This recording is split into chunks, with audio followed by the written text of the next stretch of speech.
Price lord. ಕರ್ತನಲ್ಲಿ ನನ್ನ ಆತ್ಮೀಯ ಸ್ನೇಹಿತರೆ, ಇಂದು ನಾವೆಲ್ಲರೂ ಧ್ಯಾನಿಸುವಂಥ ದೇವರ ವಾಕ್ಯ ಸಂದೇಶ 1 ಪೇತ್ರ 2ನೇ ಅಧ್ಯಾಯದಲ್ಲಿ 6ನೇ ವಾಕ್ಯವನ್ನು ಕುರಿತು ಕರ್ತನ್ ಮಾತಾಡ್ತಾ ಇದ್ದಾರೆ. ಪ್ರೇರೆ, ಇಗೋ ಚಿಯೋನಿನಲ್ಲಿ ಮೂಲೆಗಲ್ಲನ್ನು ಇಡುತ್ತೇನೆ, ಅದು ಆಯಲ್ಪಟ್ಟದ್ದು, ಮಾನ್ಯವಾದದ್ದು, ಅದರ ಮೇಲೆ ನಂಬಿಕೆ ಇಡುವವನು ಆಶಾಭಂಗ ಪಡುವುದಿಲ್ಲ ಎಂದು ಶಾಸ್ತ್ರದಲ್ಲಿ ಬರೆದದೆಲ್ಲ. ಹೌದು ಪ್ರಿಯರೇ, ಚಿಯೋನಿನಲ್ಲಿ ಮೂಲೆಗಲ್ಲನ್ನು ಇಡುತ್ತೇನೆ, ಅದರ ಮೇಲೆ ನಂಬಿಕೆ ಇಡುವವರು. ಹೌದು ಪ್ರಿಯರೇ, ಈ ಮೂಲೆಗಲ್ಲಿಗೆ ಹೋಲಿಸಿ ಕರ್ತನು ಅಂದು ದೇವಾದಿ ದೇವನಾದ ಯೇಸು ಸ್ವಾಮಿ ಆ ಒಂದು ಅಮೂಲ್ಯವಾದ ಮೂಲೆಗಲ್ಲಾಗಿ ಆತನೇ ಮಾರ್ಪಟ್ಟಿದ್ದು.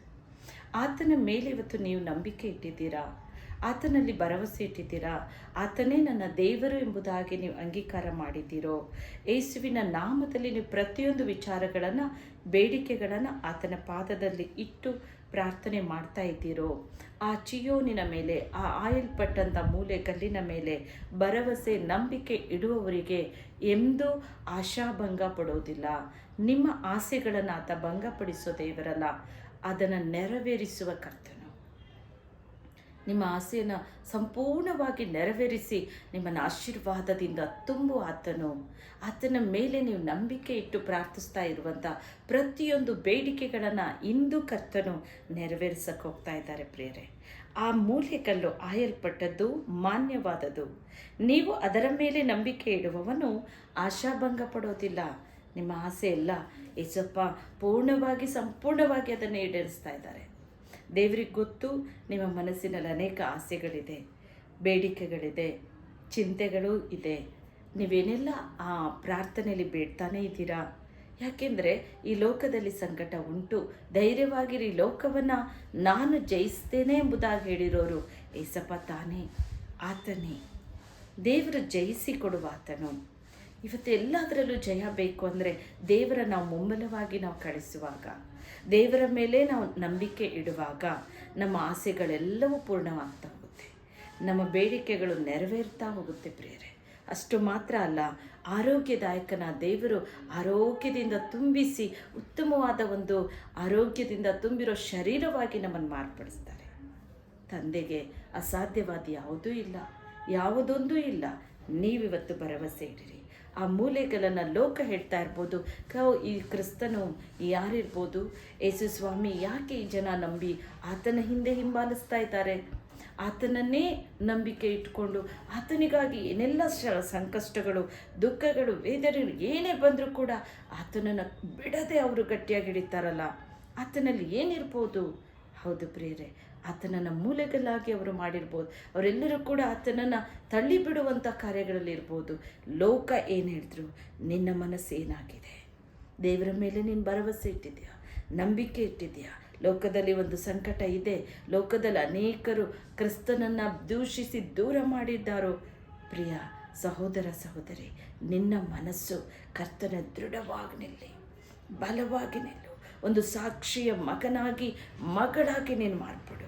ಕರ್ತನು ಹೇರಳವಾದ ಆಶೀರ್ವಾದವನ್ನು ನಿಮ್ಮ ಮೇಲೆ ಇಂದು ಸುರಿಸ್ತಾ ಇದ್ದಾರೆ. ನಿನ್ನ ಆಸೆ ಎಲ್ಲ ಇಂದು ಪೂರ್ಣ ಮಾಡ್ತಾ ಇದ್ದಾರೆ. ಈ ದಿನವೇ, ಈಗಲೇ ನಂಬಿಕೆಯಿಂದ ನೀನು ಪ್ರಾರ್ಥಿಸು. ನೀವು ನಂಬಿಕೊಂಡು ಪ್ರಾರ್ಥನೆಯಲ್ಲಿ ಏನೇನು ಬೇಡಿಕೊಳ್ತೀರೋ ಅದೆಲ್ಲವನ್ನು ಹೊಂದುತ್ತೀರಾ ಅಂತ ಕರ್ತನೆ ಹೇಳ್ತಾರೆ.